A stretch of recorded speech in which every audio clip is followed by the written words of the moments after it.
Good morning, Lilia from Heal Scotland here. And with me today, all the way from Cairngorm National Park, I have this incredible duo, Lynn and Sandra, who have created Lynbrek Croft, one of my most favourite places in the world right now. Girls, how you doing? Very well, thanks, Lilia, and thank you so much for having us today. Yeah.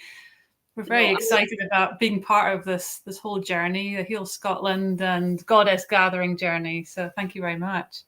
Yes, I'm so excited that you guys are coming to the Goddess Gathering, because I think, once people meet you and actually realise the enormity of what you've done, I know you're a very humble pair, but in a very short space of time, I think, is it like 7 years? Is it 7 years since you moved in?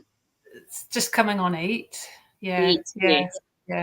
What you've done in that very short space of time, as we know when we're talking about the land and the trees, etc. And I always tell people the story still about when Claire and I kind of turned round onto the meadow last summer, and the two of us were just like that with tears in our eyes at the.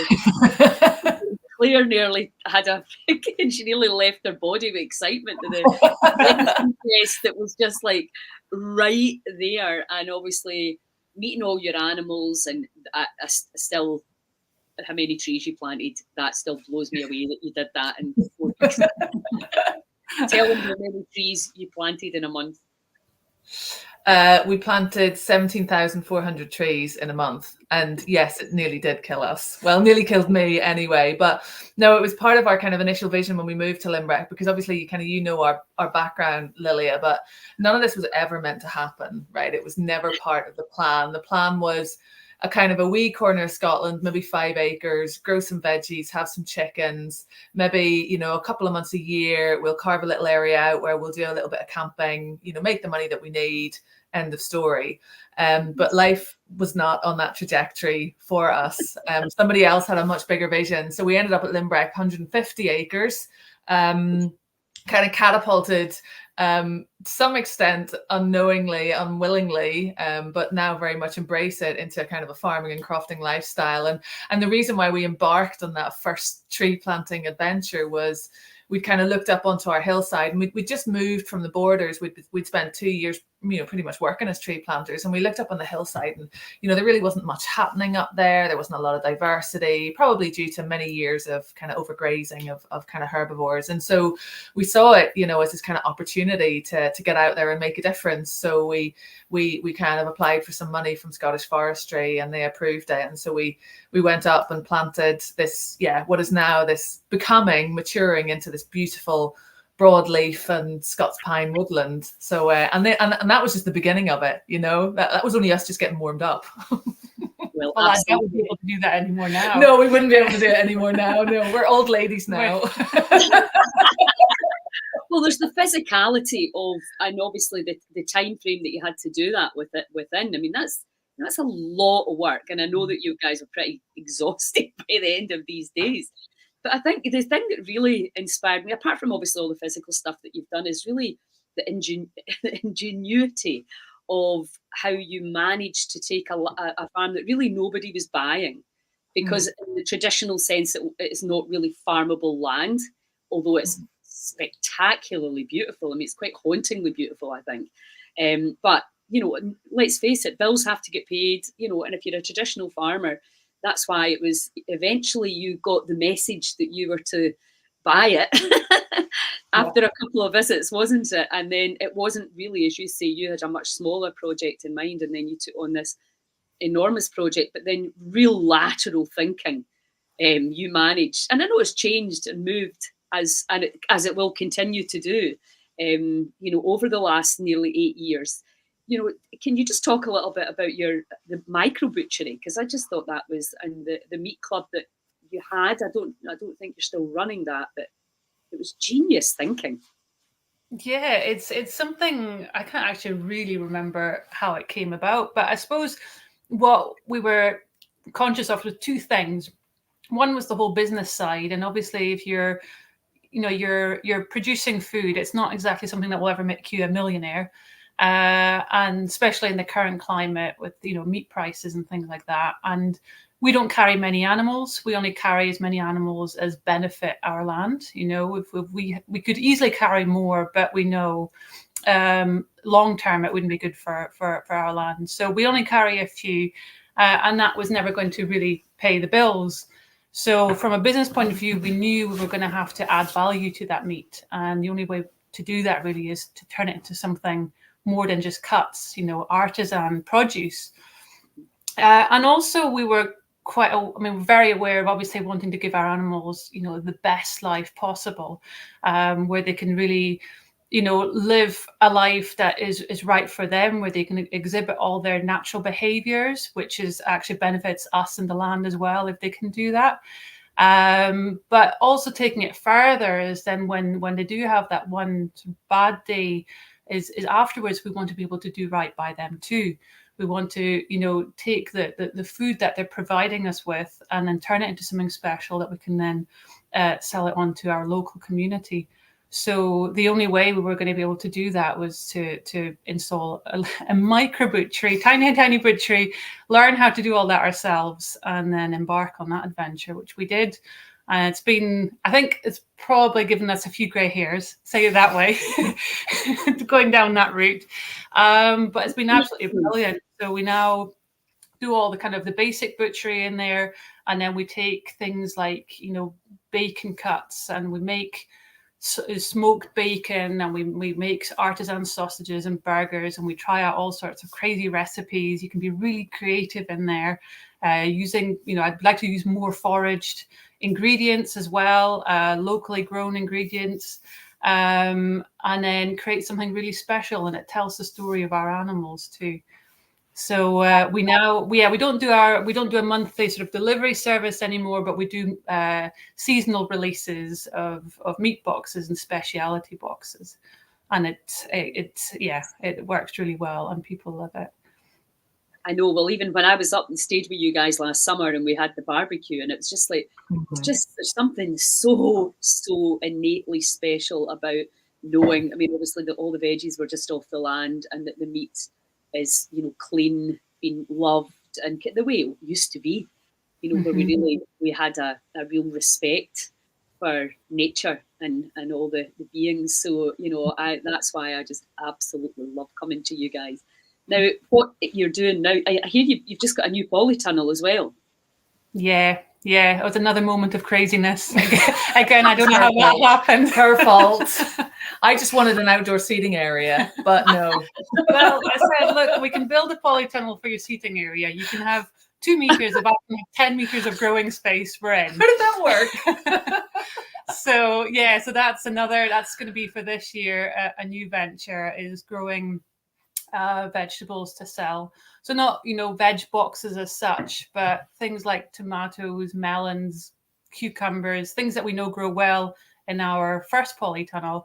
But again, it's trying to get that nutrient dense, organically grown, clean veg into our local community. That's a real passion. So if you look after one polytunnel, you may as well look after a second one too. The kind of justification. I'll quote you on that at the end of the summer. I will too. I'm going to quote her on that too. Because obviously, having lived up in Barmoloch, I see. I mean, a lot of our beds up there are outside. I understand the level of commitment and really people being there. You know, in terms of to get the best out of food and to make sure your soil's got all the things in it that it needs, but also the midges. That's the thing. The midges in the rain in Argyll, you know, it's like you don't always want to be out in the garden. No. No, and I think that's, you have it at another level. You know, we get, you know, we are actually, I would say, you know, in some respects, on the whole, our challenge with the summer is dryness. Certainly early spring, you know, we can go through really dry spells, and you know, so actually that's one of our challenges. But yeah, we're not immune to the Highland midge either. They do fly over this way, so that's why we want an indoor seating area. Yeah, absolutely, because we want to be outside, but we also don't want to be eaten alive. You know, it's and that's why I really love this time of year. Today it's absolutely beautiful here, where you can be outside, and it's, you know, yeah, you've got to wrap up, but it's just, it's almost like after sort of December and January, the body's craving that light. You feel like a wee plant, just like, whoa. Yes, But the other thing absolutely. that you 100%. guys are doing now, which I think is, you know, in terms of the Heal Scotland mission, is teaching people how to, you know, who are like basically starting off where you were 8 years ago, looking for a bit of land, and there's lots of people looking, because a lot of people are really like pinging awake now, going, I don't want to be eating that poison. I don't want to be giving my kids that poison. How can we create our own food? How can we live off the land? Get away from all the crazy taxes and burdens that our ludicrous government have put on us. And what you guys have done is created a course that you would have loved to have been available when you first started, which I think is pretty genius. And I would say that's probably one of the bigger picture reasons why you guys are there, is to really help educate people now that are coming in and that are thinking about it. Because, so tell me about the course. Tell everybody about the course. Well, yeah, I mean, I think you're right. You know, I think it's all, as we now have kind of accepted it, it's all been part of the reason as to why we're here. It's kind of answering that call. And whenever we were looking to do this, which we didn't really know what that was at the time, there wasn't really any kind of particular training available that was just a one-stop shop. And even the stuff that was available wasn't really giving us the detail that we needed. You know, one of the things that when people come on the course, you know, the feedback that they give us is, my God, you were so honest. You know, we share not only just, you know, honest emotions, honest challenges, but things like honest finances, you know, because if people don't know the realities of the cost of producing food versus the selling prices, it's never going to fly at the end of the day, even though it's maybe not your core motivation. You know, you're not here to make your millions, but it's a factor, right? It's another, as we like to talk about it, it's just another simple energy input and output of the system as a whole, which we have to accept as just part of it. So we bring people here for 4.5 days. It's basically kind of all encompassing. They camp on site. We kind of share everything about, you know, everything from about like kind of setting your kind of values and your purpose in life. You know, why are you here? Why do you want to do this? If you haven't set that, you know, North Star, if you haven't identified it, you know, that's a problem. But we then go on to things like how to grow your own food, how to work with cows, how to work with pigs, how to work with chickens, how to set up a business, how to do marketing and sales, and, you know, utilize social media and bring people onto the land to help generate income, but also share that story. So really by the end of the 4.5 days, you know, everybody's knackered. We're all absolutely knackered. But we're on this really major high. And what we see, you know, when people come to Lynbrek is that, you know, we see a number of things. One, it's the kind of like what you were describing, this kind of, oh my God, it is so beautiful. You know, even in the rain, it is so beautiful. It's stunning. The landscape is breathtaking. But I think what we notice is that people go away feeling empowered, whether they're here for a morning or a day or a week. And yeah, okay, part of that might be, you know, Sandra and I's impact, but we really believe that what it is that people come here and they directly connect with the land. They're walking on it, they're breathing it, they're sleeping it, they're eating it. And it's just a real week or day or morning of just grounding. And I think that's why, you know, people go away feeling kind of so energized, even though they might need to sleep for about 3 days, you know. So we realized that was part of our kind of calling here to do that. And in addition to that, we run, you know, tours. So we do sort of monthly public tours. We do tours for tour companies. And it's really cool because we get people here who know nothing about farming. Quite often, they have no idea about farming. They have no idea about our food, where it's produced, you know, take them into the kitchen garden, you know, talk about, you know, how we grow our food in this. I mean, you've seen it, you know, it's this intensely productive, tiny area, really on land, you know, as you kind of yourself described, as nothing should grow here, you know, nothing should be able to live here. But if you work with nature, which isn't kind of bucolic and idealistic, it's just fact, you know, if you work with natural processes, there's nothing more abundant. And so it's really helped, like, I think what we try to facilitate is just plugging people into that. Yeah, and I think that is the thing that was very obvious during the summer, and it's the same in Barmolloch, and particularly when Claire's there, because she walks like literally just a few meters, and then she's described about 20 medicines to you. You know, and you're like, how could we have been walking past all of this? You know, at the Canal Bank here, where where we were brought up, I'm like, my God, this medicine's been here for 60 years, and I knew nada about it. It's crazy. And because what you guys are doing in terms of, you move your animals around, so you've got the surface of the soil has been, not ploughd's not the right word, but it's been disturbed, let's say, and then obviously the manure from the animals. I mean, all of that is actually the way it's meant to be. And even your wood ones, I mean, I obviously didn't see it before you planted all these trees, but now it's starting to look, you've got the areas of shade, and you're like, why are we interfering in such a level of intelligence that is beyond our wildest dreams? Yeah. Well, that's the thing. I mean, someone said, nature and a natural environment, it's not complicated, it's complex. Humans make things complicated. So, I mean, that's one of the lessons we've learned, is to try and plug into that and recognize the complexity, but not overcomplicate things, keep things simple. And so, like you said, you walk through your garden or your local sort of neighborhood, and before you know it, you've passed loads of medicinal plants or things that you can eat. That's simplicity, because it's right there around you. It's our environment does look after us. It takes care of us. It nourishes us. But humans have made things awfully complicated for no particular reason. So I think it's just stepping back and seeing the bigger picture again. Well, yeah, and I did a live the other night about a Scottish healing centre, potential of a pop-up healing centre in Skye during the winter, and I was saying, what do people need?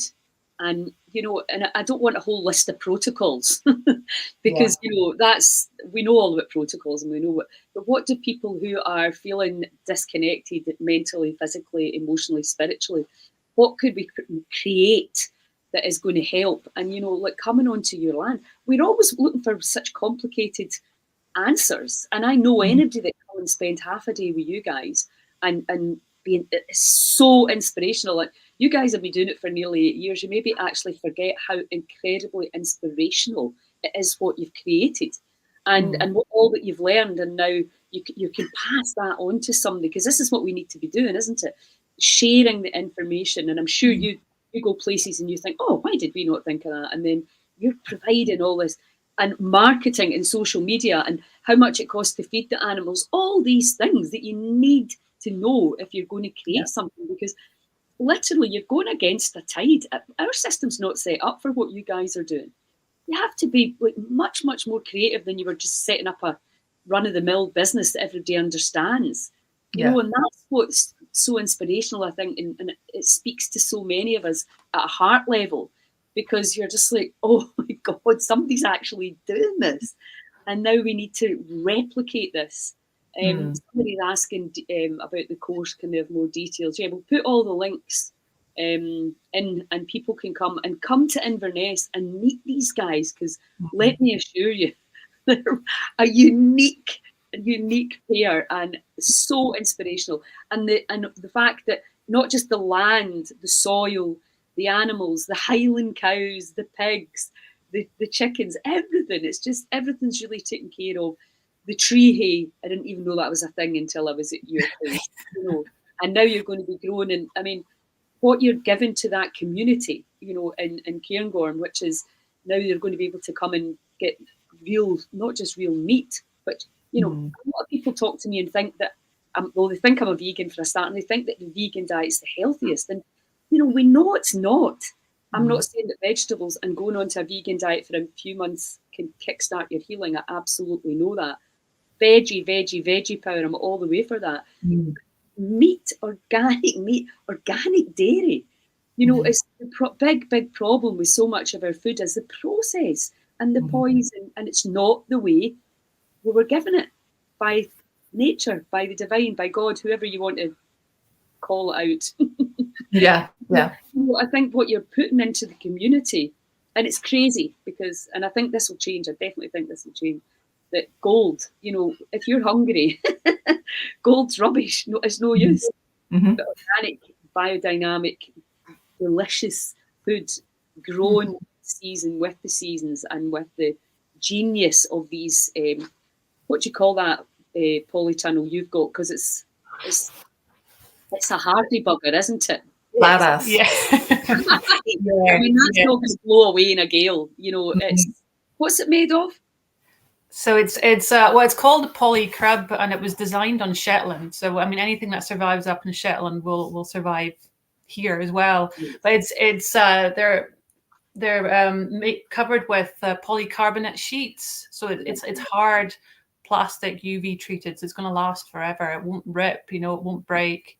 So yeah, it's a genius design. And when it's gale force storms outside, we don't worry about the polycribs. We worry more about the cabin that we're in at the minute than we do about the polytunnels outside. But it just means that we can grow so much more. We can extend growing seasons. We can grow things that wouldn't thrive in this climate, like melons. I mean, who would have thought you could grow melons in the Highlands? I was surprised to hear you say that. I'm intrigued. Yeah, that's our little. I think. Is that because the amount of light? Yeah, the amount of light and just the more consistent heat. They're tropical, almost tropical plants, so they just need a lot of heat, and the polytunnel just concentrates that in there.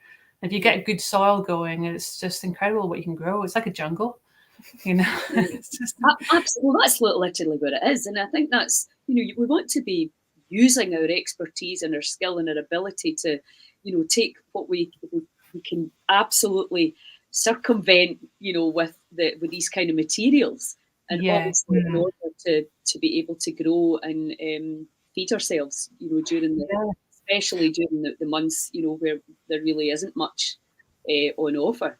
So listen, tell us, you're coming to talk at the Goddess Gathering, because obviously we could stay on here all day. We were.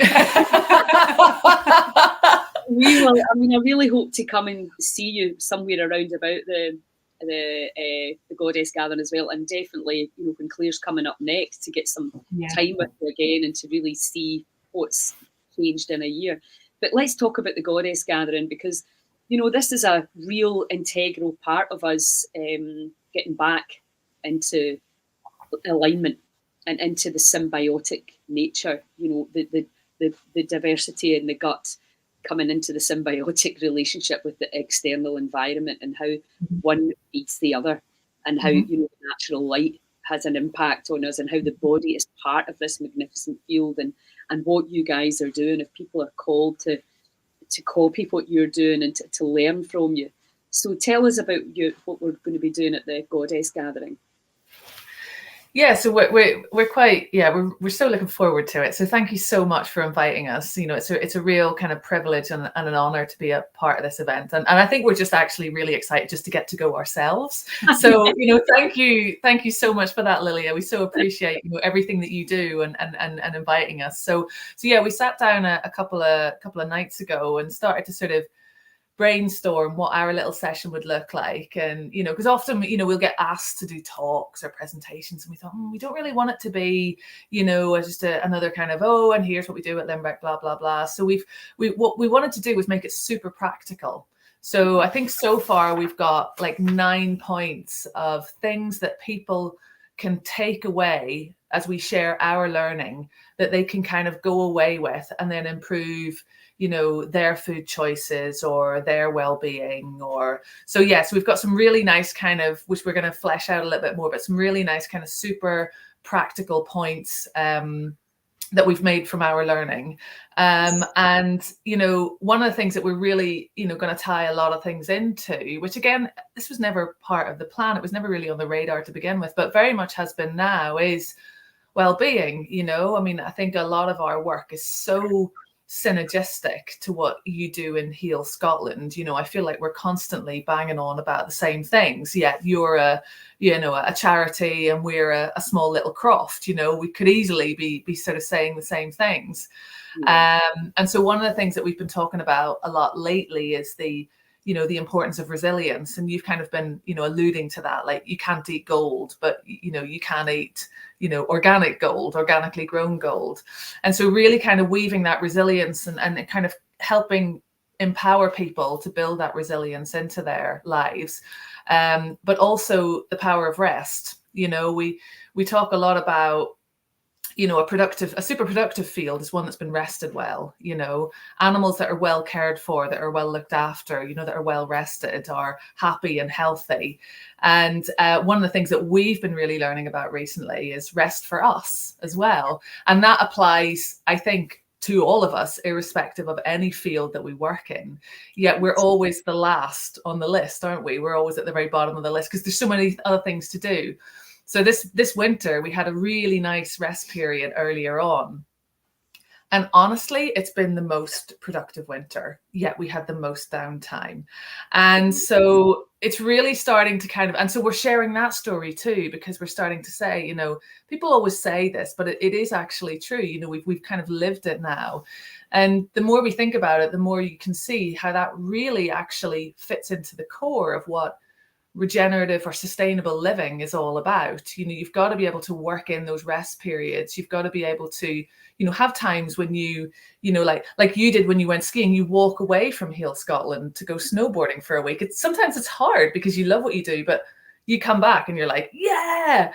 And, you know, we started to have to learn to do that more too, which is challenging. But it's really nice. So like this morning, for example, we went for a swim in Lochgarten, and then we went to our local cafe and had a coffee and some granola, and it was just like a little rest period, but it was so nice. It was so much fun. So we're working in more rest now. It's kind of, which is the, you know, what you think is the opposite of the doing. It's actually enabling more of it. So that's another little story to share.